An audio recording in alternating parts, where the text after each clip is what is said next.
it's especially intense for me. The man I will introduce to you now, and everyone who's walking towards the doors is going to experience a profound sense of regret in a few minutes. This man is a real historian. By real historian, I mean to say, if he had made different choices in life, he would be teaching at Princeton, Yale, Harvard, Oxford, Cambridge, and all of his books would cost $500 and no one would read him. But that didn't happen. Because he's a man of principle and he had this weird ticking within him, he just wanted to say what was true. And you know what's amazing about this guy? I mean, when I say real historian, epic historian, he's made an awesome career for himself through his own choices, and he's influenced millions of people. Litigate History of the United States. You have to read it if you haven't. It'll blow your mind. And a rumor is he's got another one coming out. I'm very pleased to introduce to you, if it's the first time, you're in for a treat, the great, the erudite, the memorable, the destabilizing Thaddeus Russell!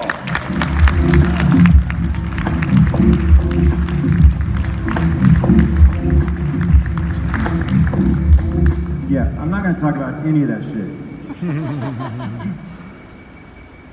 I want to tell you about my life and its relationship to crime. So I grew up in Berkeley and San Francisco in the 1960s and 1970s. You might imagine being right there in the epicenter of the counterculture that this thing called drugs had a little something to do with it, right? So I grew up smoking weed that was supplied by the growers in Humboldt County. We'll get back to them in a second, right? What are they? What were they? They were agorists, weren't they? They risked their freedom and their lives so that we could get high and create a counterculture in the San Francisco Bay Area that changed the entire world. And we need to honor them and respect them for doing that for us. They conducted trade that was illegal, and by doing so, they created freedom for all of us that we're all enjoying right now today. And it's not just the weed, it's the way we live. It's our clothes that we wear, that entire culture around that illegal industry we all benefit from, especially the people in this room. So I smoked the weed, I did a little coke when I was 18, 19, and then I gave it up because you know what? You can't do that if you're gonna be a credentialed person in the society, right? And I had to be a professor, as Jeffrey mentioned, I think. So, you know, I did the thing. I went to college, I went to graduate school, I got into all the fancy schools, I did well, I got books published, blah, blah, blah, became sort of a professor. I was teaching in the Ivy League for several years. And I realized after a while, in New York City, Columbia University, the Ivy League, Berkeley in the 1970s was getting farther and farther and farther away from me. And I noticed all of a sudden I was a different person. I was a motherfucking college professor. Those people are terrible. God, they're boring. God, they're lifeless. They suck all the life, the creativity, the joy, the freedom, all the essence of what I loved about learning and ideas and history and philosophy right out of the book. My very first day in college, when I was 18 years old, I walked in and I thought it was going to be Nietzsche debating Plato about the great ideas in history. No, it was a guy droning on and on for 2 hours. And that continued for the next 4 years in college, and then it continued for the next 5 years in graduate school at the most elite institution in the United States of America. And I said, there's something really wrong here, because I'm not getting at all what I want, which is simply to talk about ideas freely. What the fuck does this have to do with crime, by the way? I'll get to that in a second. I'm looking around at all these people, and they don't even care what they're wearing. They're so cut off from their bodies. Right? These are people entirely of the mind, and they believe this Western idea that the mind and the body are separate, that the mind is good, that's what rationality and science and discipline and obligation are, and the body is bad, that's what pleasure and desire and sex and drugs are. And they deeply ingrained that, but they thought that they were radicals. Oh, why? Because they're social democrats who want Medicare for all. Oh, so they're the real radicals, I see. Okay, so I heard that every week, every month, every minute of every day, living in that world of the academic left. of colleges and universities. And is that a small institution influencing a few number of people? No, it's millions and millions and millions of people being fed through those institutions, being taught this all the time. That what matters is public policy and redistribution of wealth. And getting the right, most important by far, is getting the right person in Congress and the right person in the Oval Office, because that's what really matters. No, what fucking really matters is how we live every single day, isn't it? And what these people did not understand was that most important thing. The most famous professor in my entire world is a guy named Eric Foner. I'm sure a lot of you know him. Why? He is the historian laureate of the United States of America. There is such a thing. He's that guy. He was my advisor at Columbia University. Eric wore the same clothes every day.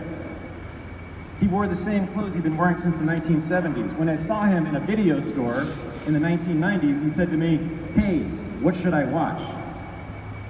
Totally cut off from the way real people live their lives, from their own bodies, their own pleasures, their own desires. I realized that they were just completely cut off from their bodies and lived entirely in their minds. I was not down with that. I've never been a huge drug guy, but I love getting high, you know? I love getting drunk. I love sex. I love dancing most of all. Those swimming, naked, in the ocean. I'm sorry, is there anything better? Those are the things I love. The hippies I went to school with dreadlocks, who look just like John and Lily. They taught me that. They taught me that, to live right now, in your body, in the moment, and enjoy it, and find pleasure. And the problem is, to do that in this society, you have to be an agorist. Like John and Lily. The prostitutes of the 19th century, I started reading about them as a historian when I started getting really frustrated. That all these idiots had no idea what was on television, they had no idea what was on their bodies, they had no idea how to dance. I started looking at prostitutes in the 19th century because obviously they violated all those norms and they were trafficking in pleasure, illegally. And what did those prostitutes do in the 19th century? They would move to a town where there were 3,000 coal miners, all men, or silver miners in Colorado, or loggers in Oregon, and there'd be one of them, or two of them, or three of them. Guess what kind of prices they could charge for sex? Anything they wanted.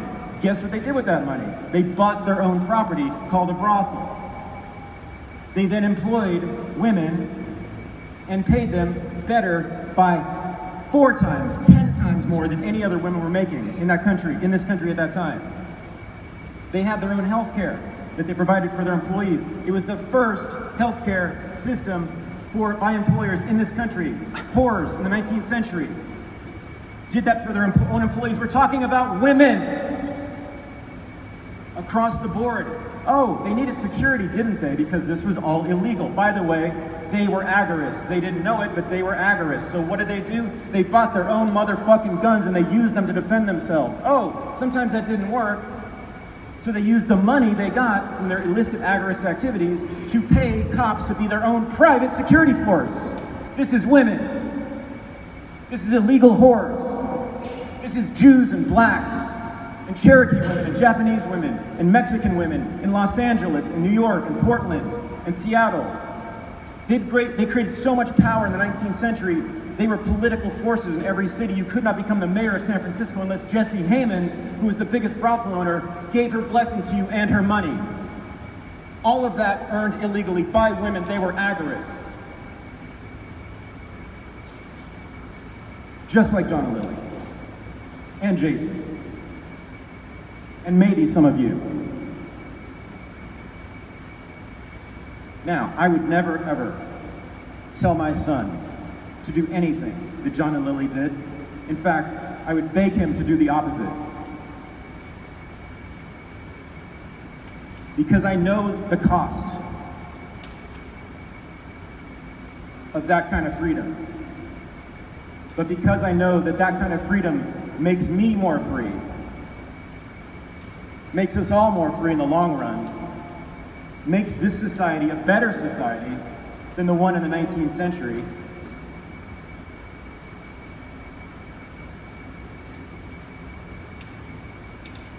Last night, John's mother told me She allowed herself to get angry at him once. But she's okay with it, at least for now, because actually this was his grandmother said to me last night, I can find peace with this because, God damn it, he lived the way he wanted to. And he died a free man.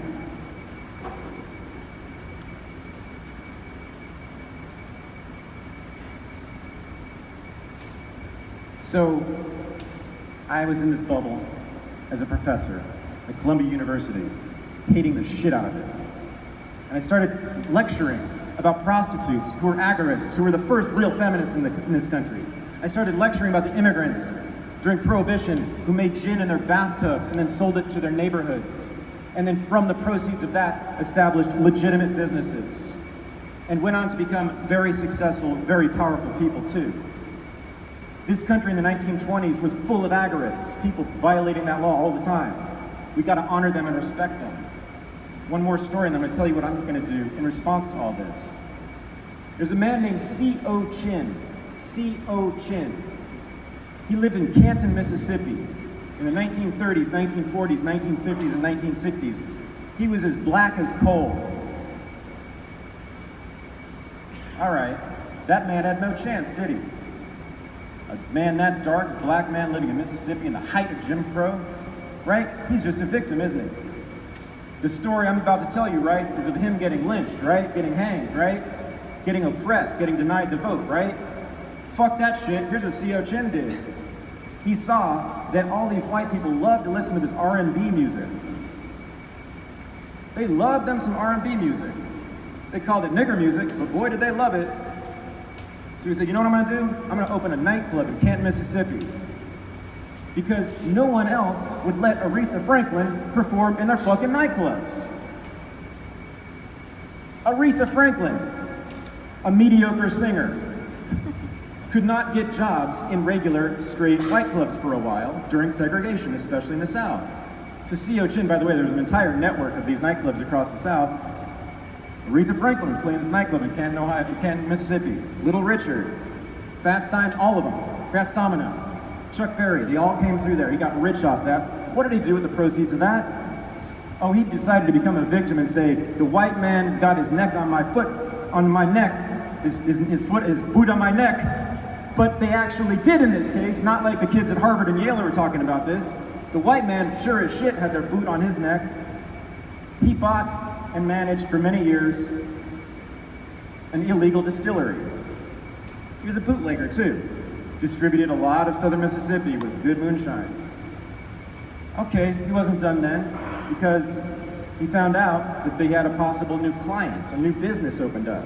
Martin Luther King was sending organizers down to Mississippi to register people for the vote. Goddamn, southern Mississippi was a dangerous place for them in that time, in the 1960s. There were racist crackers running around with guns, shooting people all the time, blowing up people's houses, burning people's crosses and their lawns, and burning people's houses, all sorts of stuff. So C.L. Chin used all his money to buy a whole bunch of guns. A whole bunch of guns Mr. Chin bought. And then he organized a militia. He trained them to use those guns. And then he deployed them to protect the activists of the Student Nonviolent Coordinating Committee, SNCC. If you know anything about history, you know about this name, this organization. They were officially committed to nonviolence. They had armed guards everywhere they went in Mississippi, organizing the civil rights movement and winning democratic freedom for black people. They did all of that. All of that because of an agorist. Read the book. Martin Luther King's house was full of guns, provided. Do you think by upstanding legal citizens? No, hell no. By illegal gun dealers. The civil rights movement, I'm here to tell you, that kind of freedom, desegregation, which we all, I would assume, embrace, don't we? We don't like all of what came out of the civil rights movement. We sure as hell like that one. That's because of drug dealers, bootleggers, nightclub owners, bad people, agorists, criminals, just like John O'Leary. So I've been inspired recently because I've been meeting with a lot of people in the black market drug dealers, longtime drug dealers, sex workers. Renegade University, which is my institution that we've now established, we're about to have a relaunch at 2.0 very soon. Because of this very incredible experience with John and Lily, and also I've been talking much more with people in the black market recently for my podcast and for other projects, it dawned on me. I was sitting in Berkeley just the other day, about a week ago. It's my hometown. I didn't know this guy because he became the big drug dealer in Berkeley after I left. He's been supplying weed to Manhattan, good California, bud to Manhattan for the last 20 years. If you smoked weed in New York City anytime in the last 20 years, it probably came from my friend Jason. He knows this business inside out. He sat with me and we were talking. And he leaned back in his chair at one point, and he is an OG drug dealer, okay? We walked by millions and millions and millions of dollars worth of illegal concentrate in his underground factory in Berkeley. He leaned back in his chair in this cafe where we were sitting in Berkeley and said, "You know what I am? I'm an agorist." And at that moment, I decided that Renegade University needs to have a vocational program.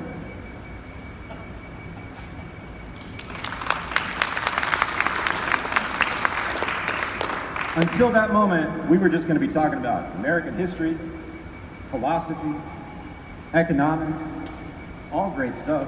That's what I did when I was in my bubble. But then when I started getting exposed to my real heroes, I realized we need to help them.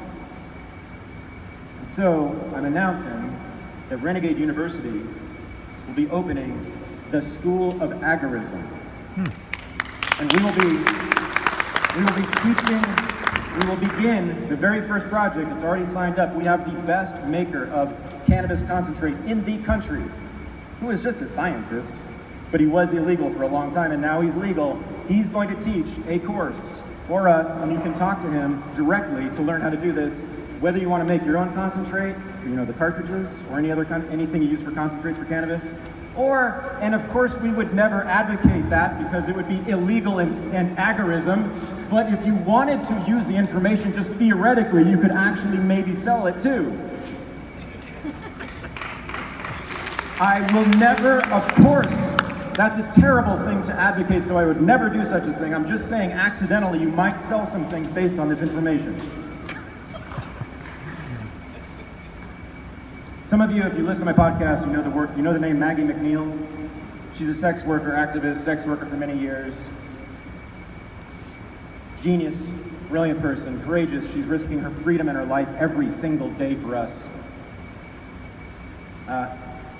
Before we get to the cannabis concentrate, we're going to have courses on how to be a sex worker and how to be a security escort, not a pimp, a security escort paid by the sex workers to work for the sex workers because they need staffing. We're going to train people to do that too. We're going to train people how to grow psilocybin. We're going to train people about microdosing. We're going to do it all legally though, because we would never advocate anything illegal. Because I know, according to my training as a professional historian and as a good American citizen, most importantly, that doing illegal things is bad.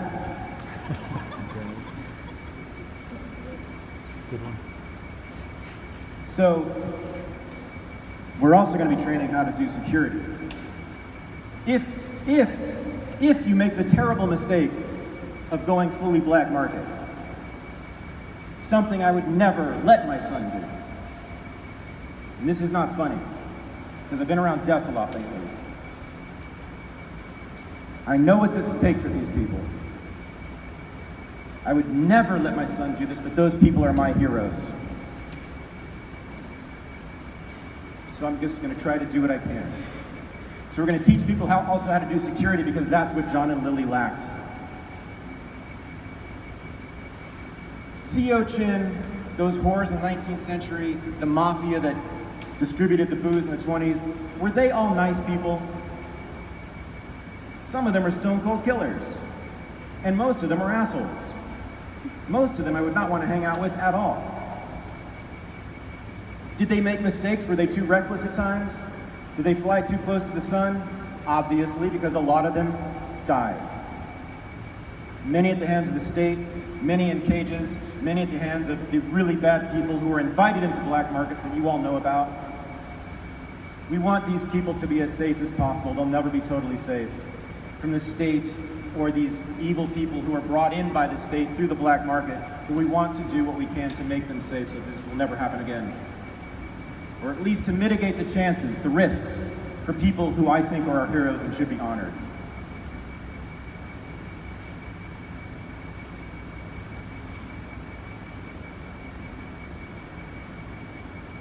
I don't know everything that happened in this case, and I can't speak on certain aspects of it. And I'm sure that Lily and John, in fact, Lily admitted it to me. Yeah, sometimes they were assholes. Maybe a lot of the time. They're not shy about this. Yeah, maybe they made mistakes. She was 23 years old when she fled the United States on cannabis charges. When I was 23, I was a fucking idiot.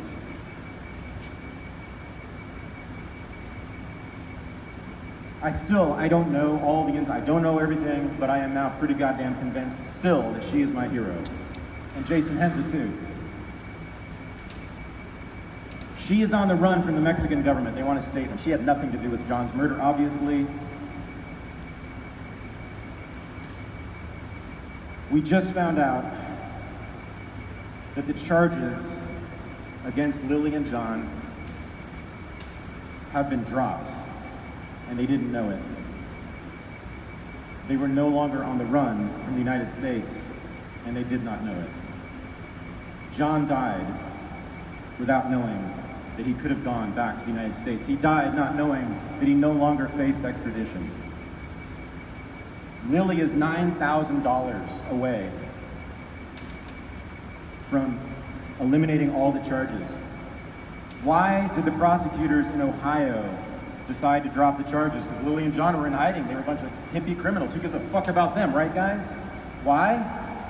Why does Lily have a chance for freedom? Because of those Humboldt growers and my friend Jason and all the agorists, all the drug dealers, all the sex workers over centuries who've been doing this work to make these people free now.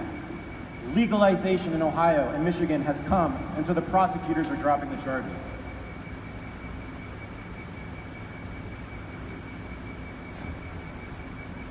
Wow. But she still is here, Mexico. The Mexican government wants her. Wants to talk to her now, wants a statement. She's not a suspect, but we want a statement from her. She is very scared for a lot of obvious reasons. She just needs a little bit of help. So far, she has put out calls. I have put out calls for her. She has raised a grand total in crypto of $3,000 in 2 weeks. Come on, people. Come on, people. I thought this was a crypto community. I thought we cared for each other. I thought we honored our heroes. Even if they make mistakes, and even if they're assholes, and even if they're assholes to us. I felt like I had never met this girl until last night, and I'm in California on Twitter raising money for her, thinking, what the hell is going on? There's some people down there who know her, are part of this community, who can give some money. I'm sorry to be berating you, but I'm very upset about this. I think we need to honor and protect our people who do that, even if it's something we would never let our own children do.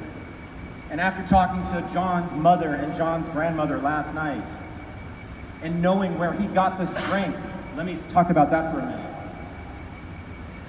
I didn't know this. I met them last night. They're here. They're leaving. They're gone now, but they were here last night. I met them.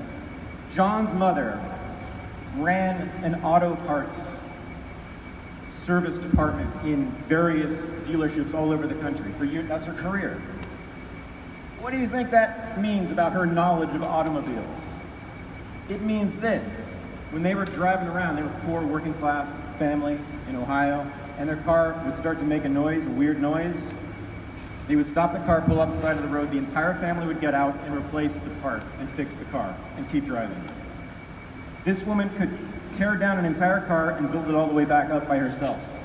She designs kitchens that you cannot believe how beautiful they are by hand. She never stopped working her whole life. She never stopped working, she never stopped creating. She is an incredible woman, a self-directed, autonomous, sovereign woman who has all the skills. I was just standing in awe of her, of what she can do with her hands. And we weren't even getting to the fact of her being a mother raising children, being broke in Ohio. That is where John Galton learned how to be John Galton, was from a woman. She wasn't an agorist, but she learned how to be truly self-sufficient. So I just want to say to you that I think that if you're really invested in freedom and liberty, maybe think about these people the way that I do. I'm not asking you to put your life at risk, and I certainly don't want you to be abrasive and aggressive, overly aggressive and mean sometimes, but sometimes you gotta be. You know why? Because being an agorist, a real agorist like that, is hard, especially when you're poor. But God bless them. You guys know Killer Mike the rapper? I just heard Killer Mike the rapper talking about this just the other day. He said he's got his own Netflix specials partly about this. He said, you know what? The hood, the culture, all of that we love about the hood and the culture and the hood, you know where that comes from? It comes from the drug slingers and the numbers runners. They created an economy, an alternative economy. Mike didn't know the word, but what he was talking about was agorism. You go into the hood, you go into Compton, you go into South Chicago, you go to Harlem, Bronx, East Oakland. There will be nail salons and hair salons all over the place that give great service, that are free or that are cheap, sometimes free, depends on who you know. All illegal, all run by black women, all run by black working class women. Not Kamala Harris, black working class women. The women that Kamala Harris puts in jail, the women who Kamala Harris put in jail because they violated the code. She liked to put parents in jail, she liked to put lots of people in jail for nonviolent offenses. Black women are running an entire underground agorist economy. They don't know it's agorism, but it is. We are gonna honor and respect them too. We're gonna teach people how to do that too. Safely, effectively, away from the law, and so that they can make as much possible money as they want. I want stacks of cash rolling up to those women's houses. I want whole trucks with cash in them, just dumping cash on those women. I want them to live forever, and just like Lily, I want her to live forever in comfort and peace. And we can do it. It's really not that hard. Just a little support for people like that on the fringes who are risking their freedoms and their lives for us. I'm not brave like that, or stupid like that, or crazy like that, whatever you want to call it, but I do goddamn know well that those people are at the front edge of this movement.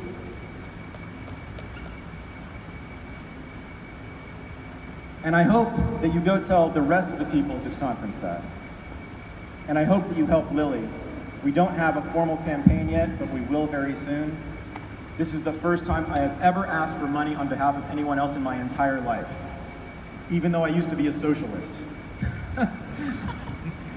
Right, and that's all they ever do. I never once have ever asked for charity for another person until this day, okay? And I don't even know the whole story, but I know she needs help. So I just ask you to do that. And I ask you, my business partner's gonna be very pissed off at me because I was supposed to be giving a big pitch about Renegade University. I guess I gave sort of a pitch of that.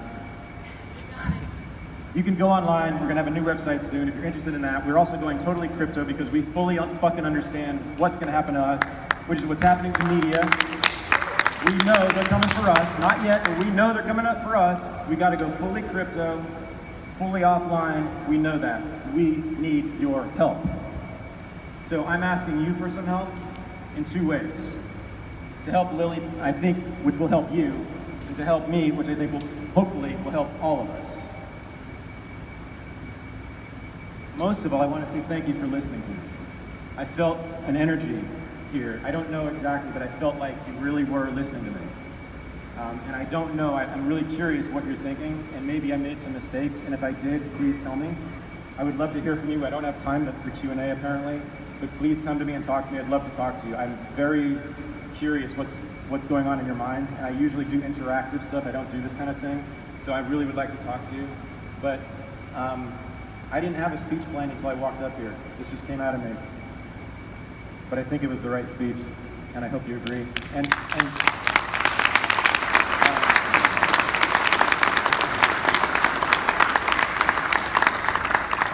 there's certain things, obviously, I can't talk about, just for legal and safety reasons for Lily and others, and Jason.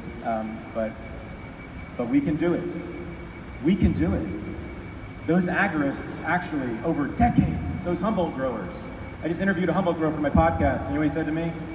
He said, I wanted to tell my story for 20 years. I've been growing pot illegally in Humboldt County for 20 years. I've wanted to tell my story about how the state tried to crush me and destroy my family for 20 years, how they would fly helicopters over my crops just to mess things up, just to harass us once a year for 20 years.